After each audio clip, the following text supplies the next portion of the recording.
Readings of Almighty God's words on the pursuit of the truth.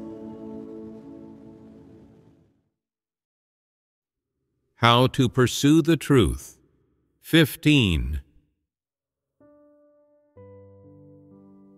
Have you fellowshipped during your gatherings about the topics we've been covering recently? We have fellowshipped about these topics during our gatherings. What came of your fellowship? Did you encounter any new discoveries or understanding? Do these topics that we've fellowshipped about exist in people's daily lives? All of them exist. After listening a few times to God's fellowship on these topics, I discovered that our parents' education and our family's conditioning from generation to generation have corrupted us quite deeply. Since childhood, our parents have instilled these thoughts into us bit by bit, such as, "A man leaves his name behind wherever he stays, just as a goose utters its cry wherever it flies." After having this thought instilled into me, I believe that in order to avoid being bullied and looked down upon, one must be a cut above the rest and stand out from the crowd in life. In the past, I thought that these thoughts our parents taught us to have were for our own good and protection. Through a few times of God's fellowship and dissection, I have come to realize that these thoughts are negative and are Satan's means of corrupting people. They distance us further and further from God and lead us deeper into Satan's corruption, drawing us further and further away from salvation. In short, it is necessary to fellowship about these topics, isn't it? After fellowshipping a few times about these things, people gain a deeper understanding of the thoughts and viewpoints instilled in them by their families, and they understand them more accurately. After fellowshipping about these things, won't people's relationships with their families and their parents grow more distant? No, we won't. Formerly, I always felt that my parents had shown me kindness. But after hearing God's fellowship, I realized that it was my parents' mission to give birth to me and raise me. Moreover, the thoughts they had instilled in me from a young age were corrupting me. Having recognized this, I don't have as much of an affectionate attachment to them. First and foremost, with regard to their thoughts, people now have an accurate understanding of their parents' responsibilities and the grace shown them by their parents raising them. They no longer rely on affections, hot-headedness, or physical blood ties to deal with them. Instead, they can approach their family and parents rationally from the correct perspective and position. This way, people undergo a significant transformation in how they treat these issues, and this transformation allows them to make a huge leap in terms of their life entry and God's requirements for them. Therefore, fellowshipping about these topics is beneficial and necessary for people, because these are all things that humans need and are lacking within them. The topics we previously fellowshipped on concerning a person's family conditioning primarily revolved around goals and principles for self-comportment, ways and means of dealing with the world, and one's outlook on life and existence, and survival methods and rules, among other things. These are all topics that involve the conditioning of thoughts in individuals and their thoughts and viewpoints.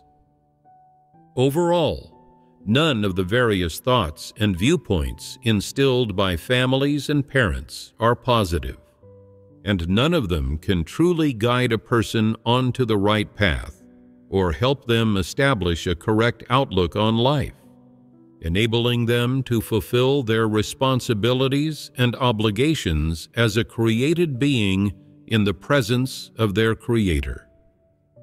Everything that parents and family teach you is to lead you in the direction of the world and its evil trends.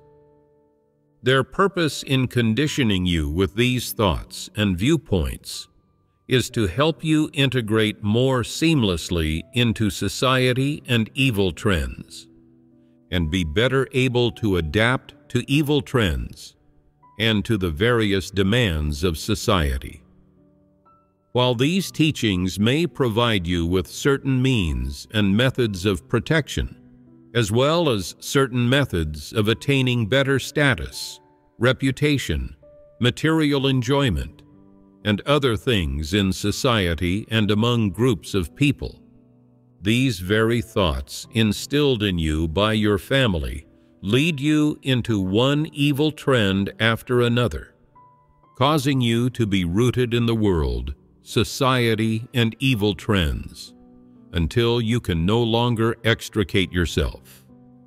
They bring you one trouble after another and repeatedly place you in dilemmas, leaving you unsure about how to face the human world and how to be a genuine person, a person living in the light, being upright, kind-hearted, and possessing a sense of justice. Therefore, your family conditioning does not enable you to live in this world with more dignity, character, and human likeness. Instead, it causes you to live in the midst of various intricate conflicts and struggles, in various complex interpersonal relationships, and subjects you to numerous worldly entanglements, bondage, and even perplexities.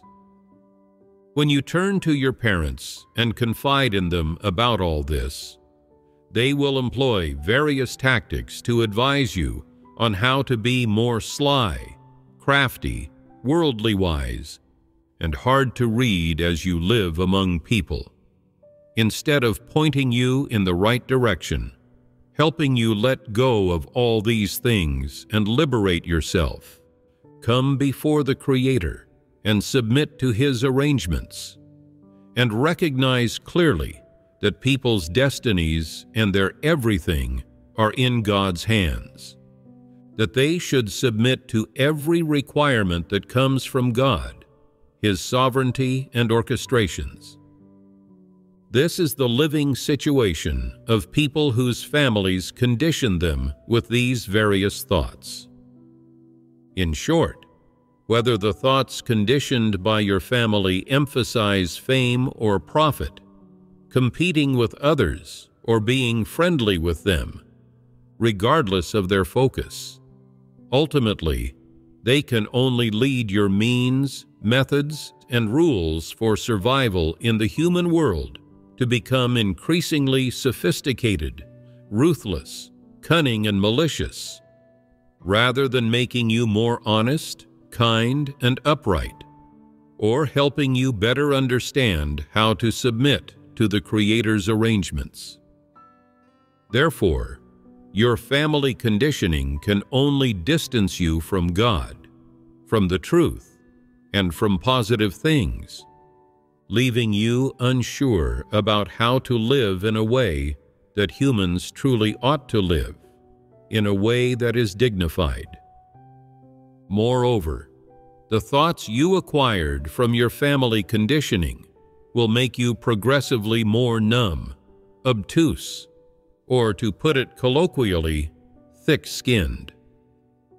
At the beginning, lying to your colleagues, classmates, and friends would make your face blush, your heart race, and your conscience feel guilty. Over time, these conscious reactions will all fade away.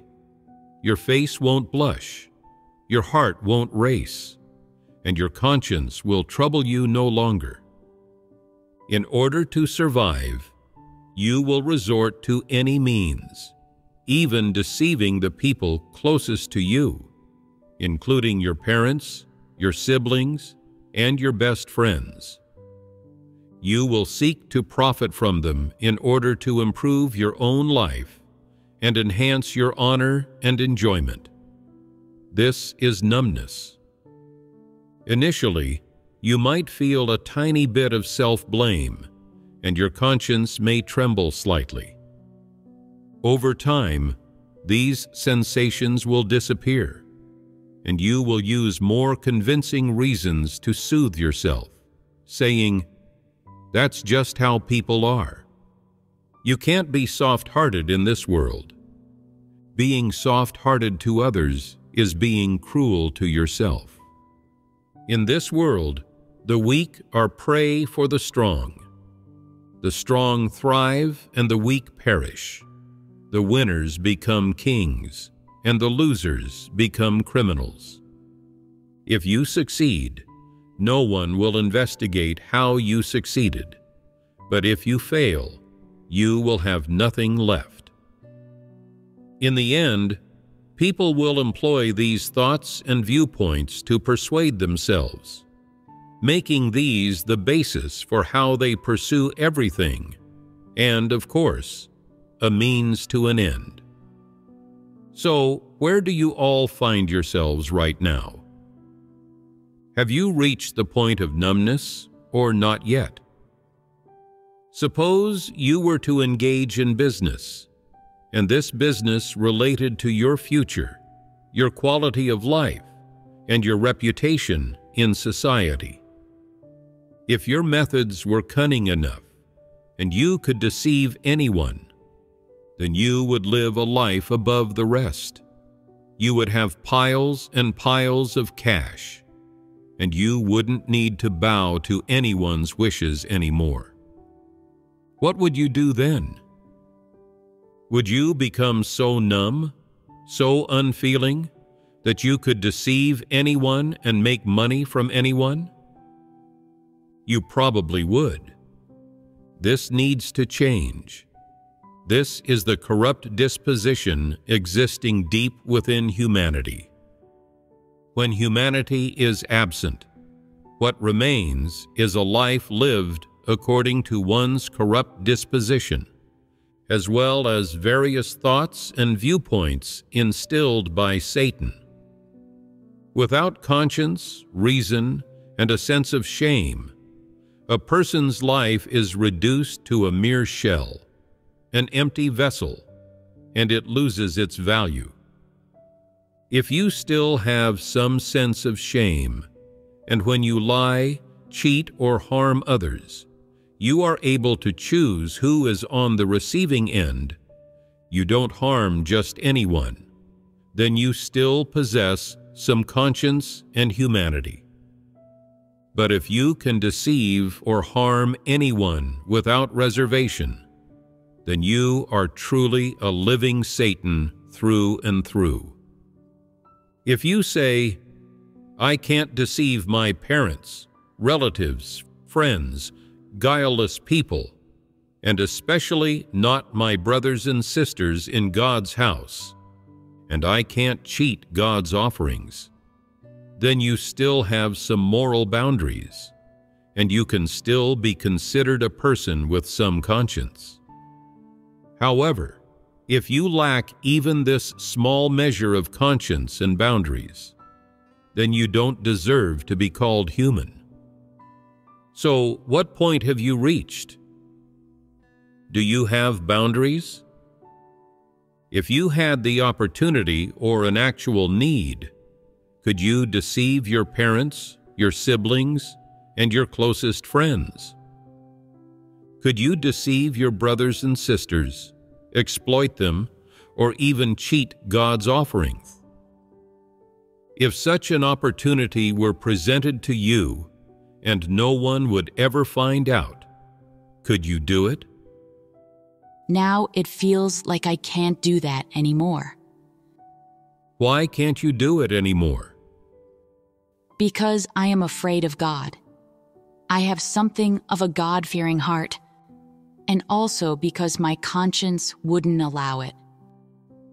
Your attitude is that you feel afraid in your heart and have a God-fearing heart, and your conscience wouldn't allow it. Let other people speak.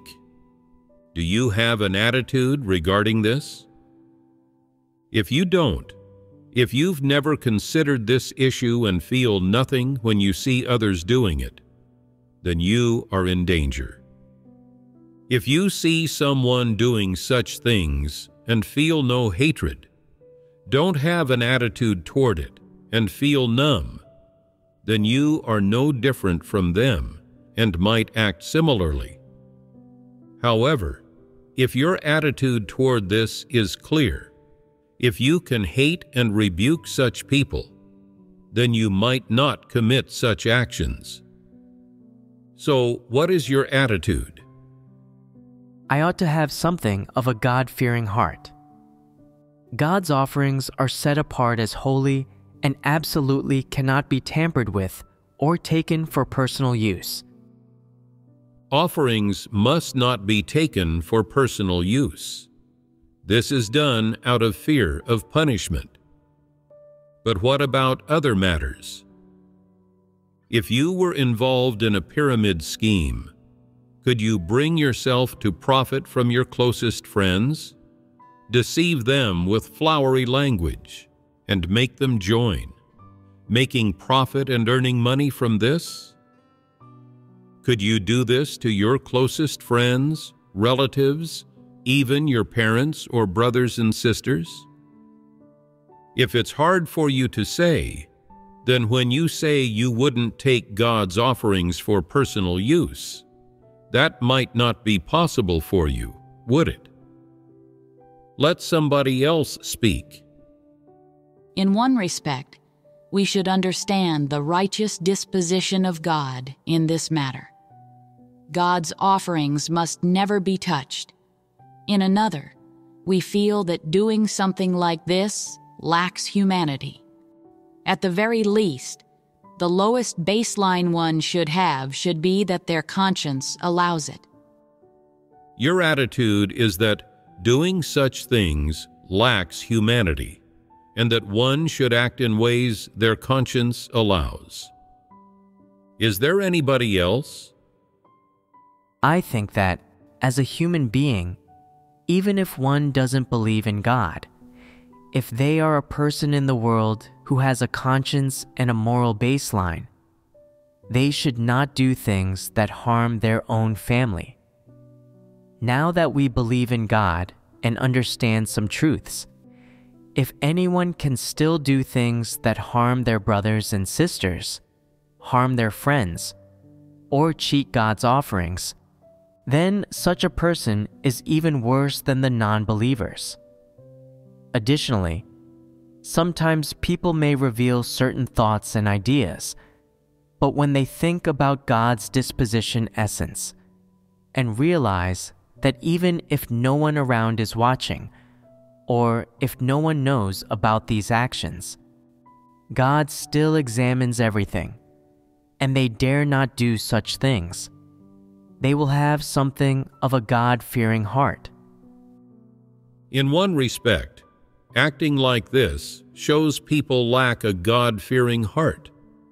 In another, people who are capable of doing these things lack even the most basic humanity. This is because, as a human being, even if you don't believe in God, you shouldn't commit such actions.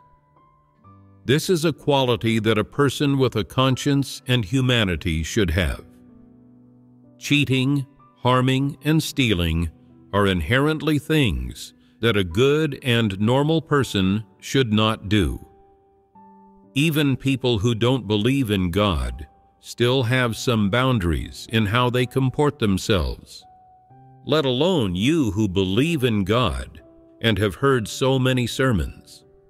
If you are still capable of doing these things, then you are beyond redemption. This is someone who lacks humanity, a devil. You've listened to so many sermons, and yet you can still commit all sorts of bad deeds related to cheating and swindling. This is what it means to be a disbeliever. What is a disbeliever? It is someone who does not believe in God's observation or that He is righteous. If you don't believe in God's observation, doesn't that mean you don't believe in His existence? You say, God is observing me, but where is God? Why haven't I seen Him? Why don't I feel Him? I've been cheating and swindling people for so many years. Why haven't I been punished? I'm still living a more comfortable life than others. This is one aspect of the behavior of a disbeliever. Another aspect is that no matter how much truth has been fellowshipped, they reject every bit. They never accept the truth. So what do they accept? They accept thoughts and viewpoints that benefit them. Whatever benefits them and protects their interests, that's what they do. They only believe in immediate self-interest, not in God's observation, nor in the concept of retribution. This is what it means to be a disbeliever. What's the point of believing in God for a disbeliever? Disbelievers in God's house are characterized by one thing: doing evil. But let's not discuss the ultimate end of these people. Let's return to the topic we were fellowshipping about. The various thoughts conditioned and instilled into people by their families are not meant to bring them before God, nor do they instill positive thoughts in them. Instead, they instill various negative thoughts, negative means, principles, and methods of comporting themselves, ultimately leading people down a path of no return. In short, the various thoughts that families instill in people do not even meet the basic standards of humanity, reason, and conscience that a person should possess. If a person possesses even the slightest bit of conscience and reason, it is only the tiny bit that remains and has yet to be corrupted or eroded by Satan. The rest of their various means and methods for comporting themselves come from their family and even from society. Therefore, before a person is saved, any thought or viewpoint that their family conditions into them, no matter what it is, contradicts what God teaches people. It cannot make them understand the truth, nor can it lead them down the path of salvation. It can only lead them down the path of destruction. So, when a person comes into God's house, no matter how old they are, what kind of education they've received, what their family background is, and how noble they think their status is, they must start from scratch to learn how to comport themselves, how to interact with others, how to handle various matters, and how to deal with various people and things. This learning process involves receiving and understanding various positive, truth-aligned thoughts and viewpoints from God, as well as principles for practicing and handling various matters. This is solely based on your acceptance of the truth. If you do not accept the truth, your original thoughts and viewpoints will remain unchanged. Because you do not accept the positive and correct thoughts and viewpoints that come from God, your principles, means, and methods of dealing with the world will remain old and unchanged. People begin to learn how to be a real person a normal person, a person with reason and conscience, when they start accepting positive thoughts and viewpoints, the truth, and God's teachings. Some people say, "I have believed in God for 10, 20, or 30 years, and I have yet to accept a single thought or viewpoint from God, nor have I accepted any truth from God's words." This is enough to show that your belief in God is not sincere. You still do not know what the truth is, and you have not learned how to comport yourself.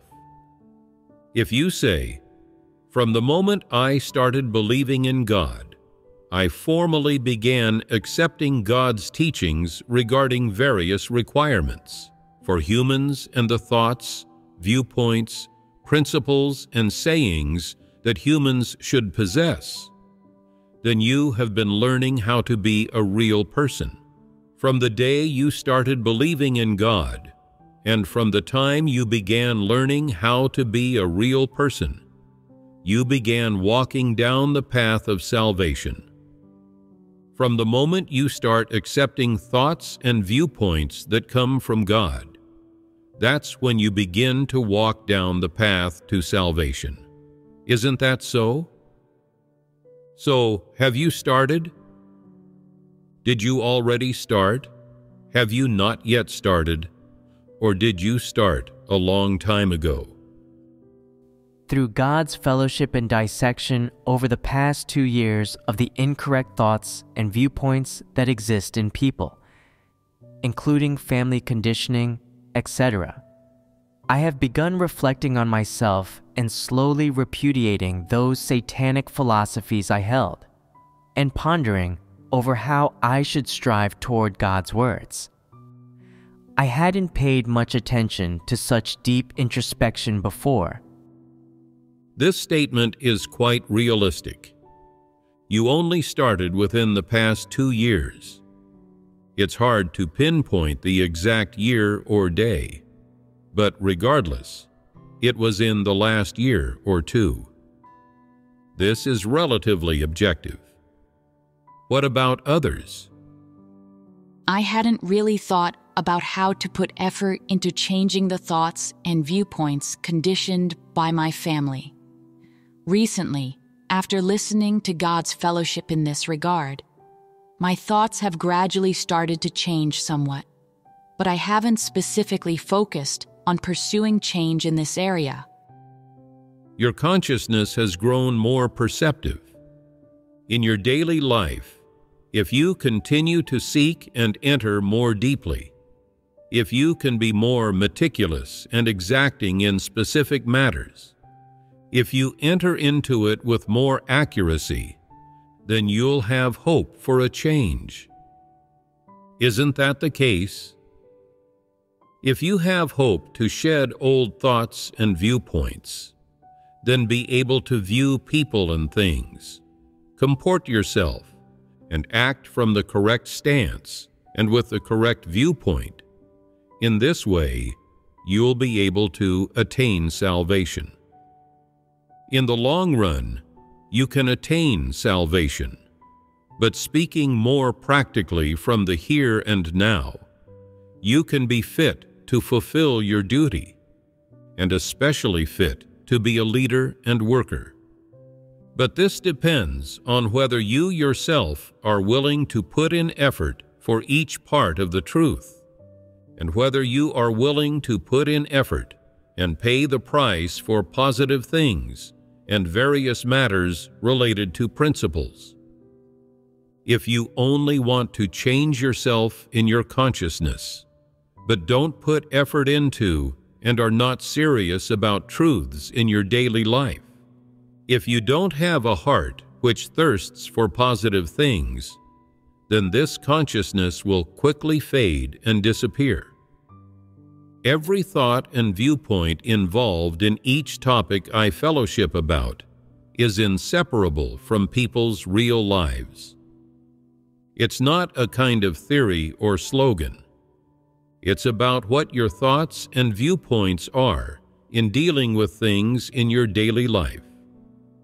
Your thoughts and viewpoints determine the direction you lean toward when taking action.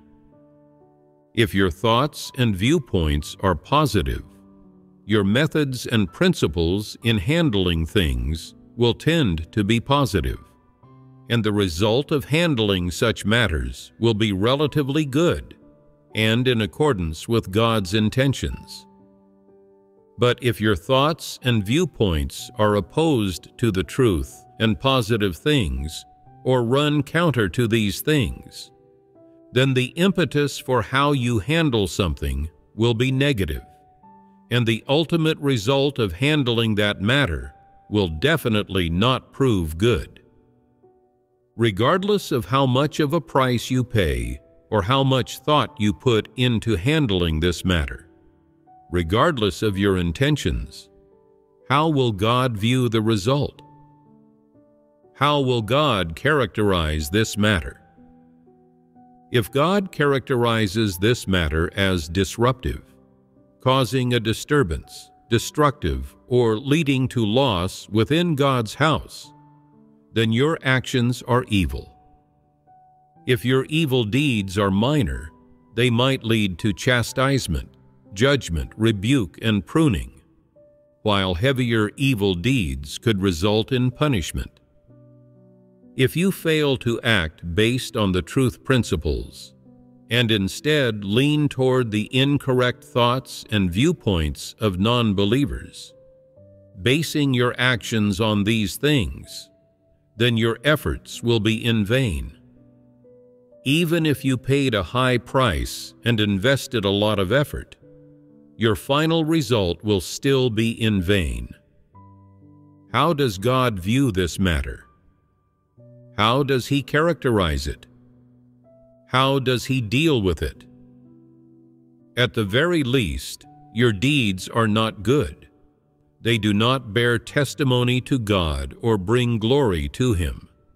And the price you paid and the mental effort you put in will not be remembered. It is all in vain. Do you understand?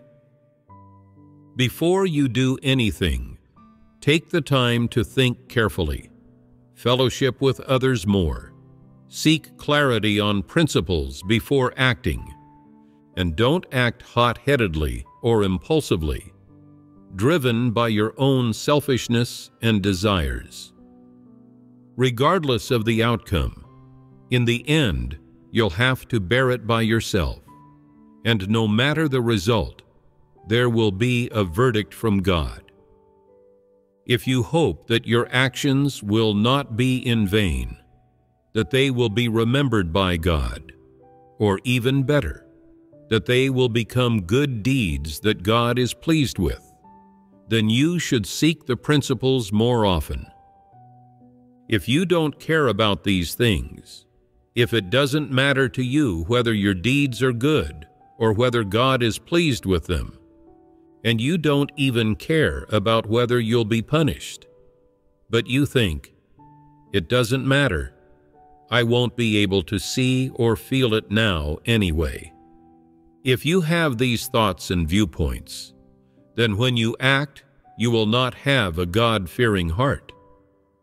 You'll be bold, unrestrained, and reckless, with no concern or restraint with anything.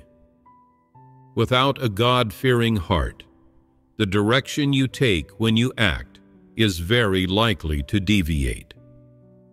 According to human nature and instincts, the final result is likely to be that your actions not only fail to gain God's pleasure or remembrance, but they also become disruptions, disturbances, and evil deeds.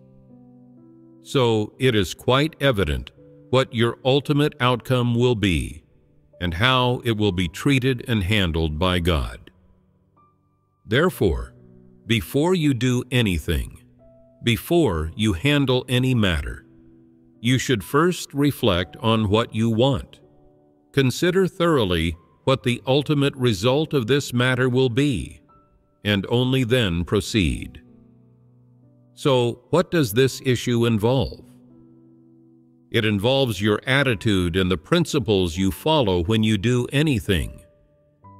The best attitude is to seek the principles more often and not base your judgment on your own senses, preferences, intentions, desires, or immediate interests. Instead, you must seek the principles, pray, and seek before God more often, bringing matters before the brothers and sisters more often, and fellowshipping with and seeking those brothers and sisters who are working together with you to do duties. Get the principles right before you act. Don't act impulsively. Don't be muddled. Why do you believe in God?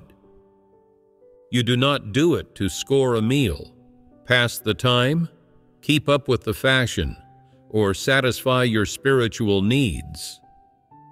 You do it in order to be saved. So, how can you be saved? When you do anything, it should be connected to salvation, to God's requirements, and to the truth, shouldn't it?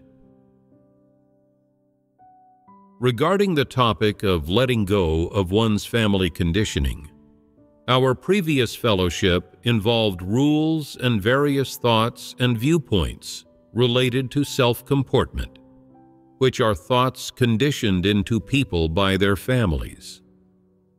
However, apart from families having various kinds of teaching and influence toward people, there is even more conditioning apart from this. That is, family conditioning includes far more than just the conditioning of thoughts. In addition to what we just discussed, it also includes traditional, superstitious, and religious conditioning, which is what we are about to fellowship on. These matters involve lifestyles, customs, habits, and the everyday details of life. Regarding family conditioning in people's daily lives, we will now turn our discussion to tradition. What are some examples of tradition? For instance, a family may cling to certain particulars, sayings, or taboos related to the details of daily life. Does this involve tradition? Tradition is somewhat connected and related to superstition, so we'll discuss both of them together. Some aspects within tradition may be considered superstition, and there are things within superstition that are not very traditional and are only habits or ways of life belonging to individual families or ethnic groups. Let's start by exploring what traditions and superstitions entail. You are already familiar with a lot of traditions and superstitions because there are many aspects of your daily life involving them. Go ahead, list a few. Fortune-telling, palm reading, and drawing lots. Drawing lots, fortune-telling, telling the future, palm reading, face reading, telling fortunes through birth times, and holding seances. These things aren't called superstitions. They all constitute superstitious activities. Superstition refers to specific explanations that exist within these activities. For example, checking a calendar before leaving home to determine what activities are auspicious or inauspicious for today.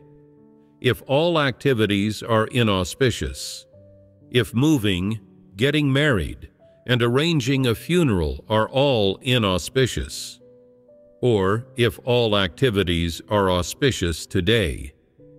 That's superstition. Do you understand?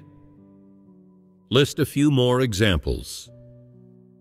The belief that twitching on the left eye forecasts fortune, but twitching on the right eye forecasts disaster. Twitching on the left eye forecasts fortune, but twitching on the right eye forecasts disaster. What is this? It is a superstition. Everything I just mentioned, like telling the future, drawing lots, palm reading, etc., falls under superstitious activities. Twitching on the left eye forecasts fortune, but twitching on the right eye forecasts disaster, is a specific saying related to a superstitious activity. It is a superstition. Where do these sayings come from? They basically all come from the older generations. Some are passed down by parents. Others come from grandparents, great-grandparents, and so on. Anything else? Do holiday customs count? Yes, holiday customs count as well. Some belong to tradition, while others are both traditions and superstitious sayings. From the south to the north of China, and from the east to the west, there are numerous holiday customs. Consider a specific holiday custom, for instance, in southern China. People often eat rice cakes during the Chinese New Year. What does this symbolize? What's the purpose behind people eating rice cakes? The purpose of eating rice cakes is to ensure promotion year after year. The word promotion here is a homophone of the Chinese word for cake. So the purpose of eating rice cakes is to ensure that you get promoted every year. Now, has there ever been a year when you didn't eat rice cakes and didn't get promoted? Is there anyone who gets promoted every year because they eat rice cakes every year? Can you really get promoted? People are aware that this doesn't necessarily lead to getting promoted. But even if it doesn't, at least it will keep them from failing. So they must eat them. Eating them makes them feel at ease, while not eating them makes them feel uneasy. This is superstition and tradition. In short, these habits and traditions from your family have formed an influence over you, and you've unconsciously approved of and accepted these traditions and habits to a certain degree. Thus, you've also approved of and accepted the superstitions or thoughts and viewpoints that these traditions promote. When you come to live on your own, you may continue these traditions and habits. This cannot be denied. Now, let's discuss some sayings related to traditions. Some people frequently engage in such matters. If someone is going on a long journey, they make dumplings for them to eat, and when the traveler returns, they prepare noodles. Isn't this a tradition? This is a tradition, and it's an unwritten custom. Let's not discuss the purpose of doing this just yet. First, let's examine the accurate statement for this action. Dumplings out the door, noodles in the door. Or you can also say, dumplings for departing, noodles for returning. What does dumplings for departing, noodles for returning mean? That is, if someone is leaving today, you must give them dumplings to eat. What is the significance of this? Dumplings are enveloped in a wrapper, and the word wrap sounds similar to the Chinese word for protect. So it means to protect their life, to ensure that they do not meet with any accidents after they depart, that they don't die while they're away, and that they definitely will come back. It signifies a safe departure. Dumplings for departing, noodles for returning, means that they return safely and everything goes smoothly for them. That's more or less the significance. In general, certain families follow this tradition. If a member of the family is departing, they make dumplings for them, and upon their return, they serve them noodles. Regardless of whether you're the one eating or preparing these dishes, it's done to bring good luck, both for the present and the future, for the well-being of everyone. Do you agree that this tradition is a positive thing and something people should do and continue in their lives? Some brothers and sisters have to depart, and the person in charge of food makes them dumplings, to which I say, what does their leaving have to do with making dumplings? And they say, well, when someone departs, we have to make dumplings. I reply, you make dumplings when they depart. Then, what if they're coming back? They say, they have to eat noodles when they return.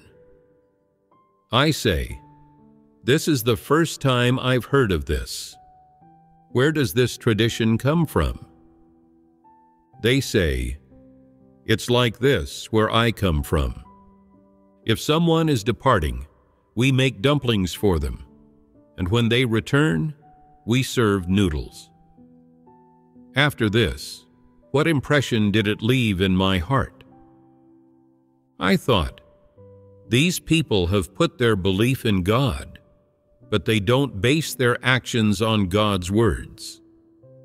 Instead, they rely on tradition and what was passed down by their ancestors.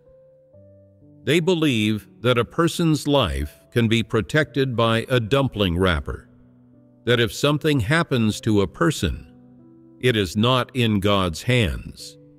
It's in human hands. They believe that by wrapping a dumpling, the departing person will be made safe, and if they don't wrap that dumpling, that person won't be safe, and they might die somewhere on the journey and never return. In their thoughts and viewpoints, a person's life is like the filling inside a dumpling, with the same value as dumpling filling. Their life is not in God's hands, and God is not able to control that person's destiny. Only by using a dumpling wrapper can they control a person's fate. What kind of people are they? They are disbelievers. There are many such people in the church. They don't consider this a superstition. They regard it as a part of their habits, something they should naturally uphold as a positive thing. They do it openly and act like they are reasonable and have a basis for doing so. You can't stop them. If you prevent them from doing it, they feel uneasy and say, I'm the one cooking. Someone is departing today. If I don't make dumplings for them, who will be responsible if they happen to die? Won't it be my fault? They believe that their ancestors' traditions are the most reliable. If you don't follow tradition and violate this taboo, your life is at risk, and you might die because of it. Is this not the viewpoint of a disbeliever? With thoughts and viewpoints like these deeply rooted in people's hearts, can they still accept the truth? You say you follow God. You say you believe in God as the truth. But where's the evidence? You say with your mouth, I believe God is sovereign, and a person's destiny is in God's hands. However, when someone is leaving, you rush to make dumplings for them. And even if you don't have time to buy any meat, you still have to make dumplings with vegetable filling. Not making them is out of the question. Do these actions and this behavior bear witness to God? Are they glorifying God? Clearly they are not. They are humiliating to God and His name. Whether you accept the truth or not is a minor issue. The key point is that you claim to believe in God and follow Him, but you still adhere to the traditions instilled in you by Satan. In these small matters in your daily life, you strictly follow the thoughts and habits instilled in you by your ancestors, and no one can change them. Is this the attitude of someone who accepts the truth? This is humiliating to God. This is betraying God. Who are your ancestors? Where did their traditions come from? Whom do these traditions represent? Do they represent the truth? Do they represent positive things? Who invented these traditions? Was it God? God provides people with the truth not to restore traditions, but to abolish all traditions. But not only do you refuse to abandon them, you treat them as the truth and as something positive to uphold. Isn't this a death wish? Is this not openly opposing the truth and God? This is openly clamoring against and opposing God. Some people might say, "What if I don't make dumplings or noodles for my brothers and sisters, but do it for my own family members? When my family members leave, I'll make dumplings for them, and when they return, I'll cook noodles for them. Is that okay?" Do you think that's okay? What if you say this: "If I deceive someone, it won't be my brothers and sisters, but my own family members"? Is that okay? Would that be okay? It doesn't matter who is on the receiving end of your actions. It matters what you are living out and revealing about yourself, and it matters what viewpoints you uphold. It doesn't matter whom you deceive. It matters what your actions and principles are. Isn't that so?